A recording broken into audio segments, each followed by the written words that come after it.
like what you see and you love what you hear, please share with others, subscribe, and like our channel. All right, back to the show. Back to the show. That means it's my turn, right? Yes, it's your turn. Okay. Good, because I'm excited to tell you as much as I can about Victorine Lieske, and that she self-published her first book, Not What She Seems, in 2010. Actually, by March of 2011, the book started at 6 weeks. You heard that right, 6 weeks on the New York Times best-selling book list. Oh my word. By May 2011, she'd sold over 100,000 copies of her first romantic comedy novel, which hit the USA Today best-selling books list in January 2015. Was that all the same book? So it's two books. So yeah, the first one hit the New York Times and the USA Today. The second one hit just the USA Today. Wow. Oh, what an honor. So you and your husband live in Nebraska with your 4 children and 2 cats. We know the answer now to that question. She loves all things. Sorry, that's the rapid fire questions at the end. Ah, So we nice. know dogs or cats. When she's not writing, she's designing book covers for authors and making something with her extensive yarn collection. For those of you who speak with an English accent, yarn is wool. So Oh. Victorine and her husband have raised 4 children in Nebraska, and she does graphic design work in the publishing industry. And I could go on, but I'd much rather you told us. Victorine, welcome to the Right Away After Party. Welcome. Thank you so Yay. much for having me. I'm so excited to be here to talk to you guys. Thank Oh, you. We are we're so super, excited. super excited. I had to hold Nick down. He kept texting me and texting me. We're nearly there. It's nearly the day. Okay, so I'm just gonna out myself right now. So what really drew me in and wanted you to come on our writing podcast is because you have this post that you wrote and you said that you were the master of the kissing scene. And I was like, okay, like I have to hear about that, number one. And number two, the book is it called Falling? Oh, I wrote it down. I apologize. What was it? Falling into Fiction. Yes. Yes. Okay. So Falling into Fiction. You also had this adorable display, and she was like made of paper, and she was like falling into the book. And oh my gosh, just from that alone, I was like, I have to have her on the podcast. I just have to. And then I didn't even know about the other part that we're going to talk about later. So, but back to talking about the kissing scene. So now I was looking at doing research on you. And is it clean and wholesome? Is that what you normally typically write? So, anyways, I'm just so excited. I just wanted to let you know how excited I am. Oh, that's so great. I adore kissing scenes. That's like my candy bar scenes. I don't know if you heard Michelle talk about candy bar scenes, but Oh, she loves to talk about like when people are in writer's block or having a hard time, she's like, okay, well, what's your next candy bar scene? oh, What is that scene that you want to write more than anything else? Right? What's Mm. that scene that keeps you up at night going, oh, I can't wait to write this. oh, I love That's her candy bar scene. And her advice is to try to put something in every scene you write that makes it a candy bar scene for you. To makes it wow. something exciting that you want to write. And that's how you can get over some of your writer's block and things like that. Oh my Well, gosh. kissing scenes are definitely my favorite candy bar scenes, and I adore writing them. So Oh, I have a formula for writing kissing scenes. I'm a little bit on the autistic spectrum here, so I look at things kind of a little bit analytically. I And so like that. I like that so much. for kissing scenes, what I like to do is I always like to have the triangle in the kissing scene. So I have three things that I make sure that I put in each kissing scene. One of them is describe physically what's happening. Like, are his hands on her shoulder or her fingers in his hair? Just physically, what is Mm. happening? And then emotionally, what is happening inside my point of view character's head? What are they thinking about? What are they feeling? What are they comparing this kiss to? And oh, then the third one is physical sensations that they're feeling. Like, what oh, is this kiss making them feel inside, and how is that affecting their outlook and this experience for them. So someone who has never kissed anyone before, these physical sensations will be new to them, and they will be describing them in that way. And someone who is like a player who've kissed a lot of people, but now this is someone who is different, they're going to be describing it, comparing it to maybe all the kisses that they've had that didn't mean anything to them. And so those are things I like to think about. I also like to think about like my character and what their background is. And like someone who is a musician is maybe going to compare the kiss to a melody or a tempo and describe those types of things. Whereas someone else who is maybe a painter is going to describe it differently. So Very those clever. are the things I think about as I'm writing the kissing Very scenes. clever. Do you interview people about how they feel about kissing or what they do? You just it's all you. No. That Speaking is of which, have shocking. you ever written a scene where there is a bad kiss, like where the person is kind of like put off by that person after the kiss? Yes, absolutely. So you will only want to do that for someone who's not the other main character, right? And so if you have a character who maybe she's on a dating show and she has to date a lot of people, then Mm. you're going to write a bad kiss where Mm. there's something awkward about it or something off-putting about it. Too much saliva. I mean, that is definitely off-putting in a kiss. You're like wiping your face with a napkin Yeah, afterwards. exactly. He's like, I happen to have a doily. You're like, oh, thank you. All the main reason we're not dating. Yes, yes. Oh my gosh, I love that. But that was such a treat about the kissing scene. I never really thought of that before. That you start with the description of what's actually happening, and then because I always kind of like think about like the setting, and I'm always like a setting girl. So like, but just to zone in and get that in. So do you normally do POV character? Do you do dual? Do you ever go back and talk about the way he saw it or the way she saw it? Or Yes, most of my rom-coms are dual point of view. okay. So, and sometimes I will stop my chapter in the middle of a kiss and then switch to the other person's point of Oh, view so I you love get the that. end of the kiss in their point of view.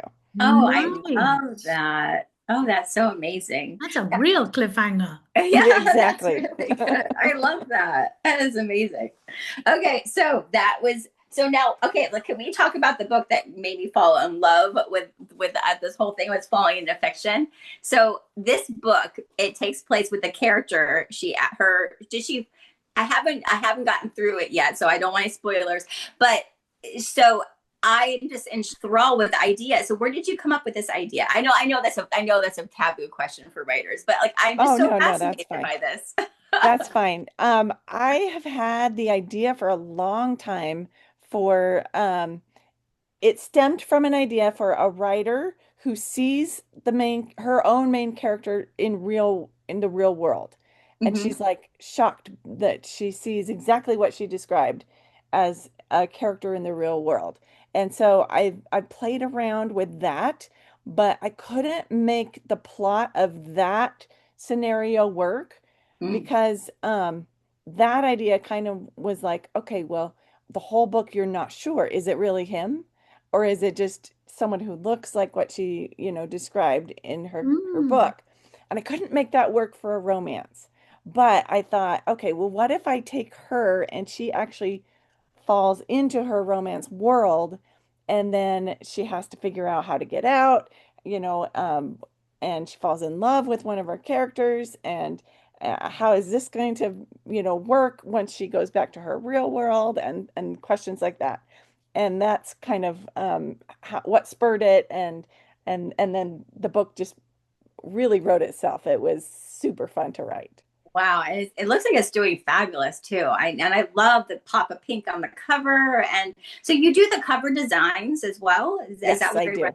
Okay, Yes, and then so a lot of your books are similar. Is that on purpose too? Is it like a branding yeah, situation? But this definitely. book, I felt like it was a little bit different than the other ones because the other ones it didn't really have a face, and she really does have a fleshed out face, and he does too.